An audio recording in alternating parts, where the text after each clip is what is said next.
En 1873 se descubrieron en el Monte de los Olivos, allá por donde Jesús hizo oración la noche de su pasión, previa a su pasión, se encontraron ahí inscripciones funerarias griegas y hebreas, que datan aproximadamente del tiempo de Jesús. Y en esas inscripciones se encontraba el signo de la cruz.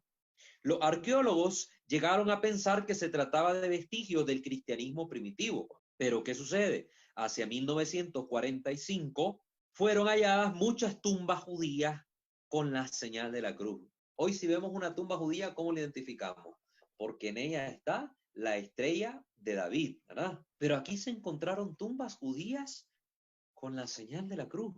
Este hallazgo acabó con la suposición de que nos encontrábamos ante restos cristianos de la primera generación. ¿Sí? Una vez que encontramos estas tumbas y se descubrieron que son netamente judías y en ellas la señal de la cruz, los arqueólogos se dieron cuenta que incluso estas tumbas de los griegos y los judíos que se habían encontrado antes no podían ser calificadas como tumbas de cristianos de la primera, de la iglesia primitiva. No, no eran cristianos, eran griegos y eran judíos que posiblemente ni conocieron a Jesús.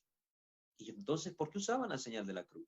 Este hecho puso de relieve que el signo de la cruz se había instalado en el medio judío de la época. El pasaje de Ezequiel 9:4 y siguiente proporcionó la clave de intelección de este asunto. Dice Dios a su mensajero: pasa por la ciudad de Jerusalén y marca un ataúd en la frente de los hombres que gimen y lloran por todas las prácticas abominables que se cometen en medio de ella.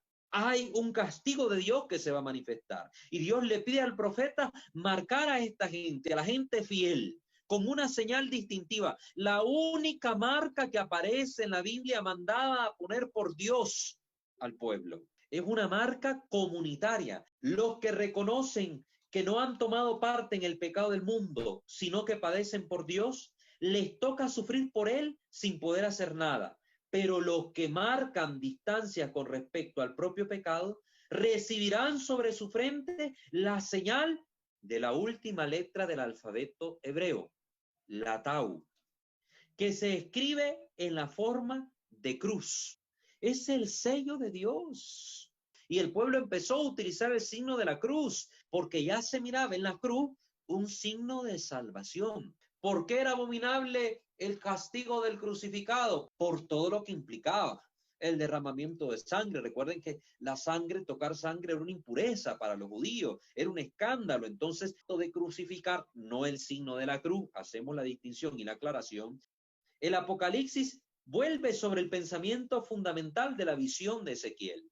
Por eso encontramos en Apocalipsis 7, de versículo del 1 al 8, un Dios que manda a sus ángeles a marcar en la frente a los escogidos. Lo mismo que viven con el profeta. ¿Con qué los mandó a marcar? Con el mismo signo. Entonces, el signo de la cruz aparece tanto en el Antiguo Testamento como en el Nuevo Testamento, siempre referido a la comunidad de los que son fieles a Dios. Es el sello distintivo de Dios. Aparece ahí. Por eso, cuando nosotros vamos a ser bautizados, lo primero que hace el sacerdote es recibirnos con la señal de la cruz.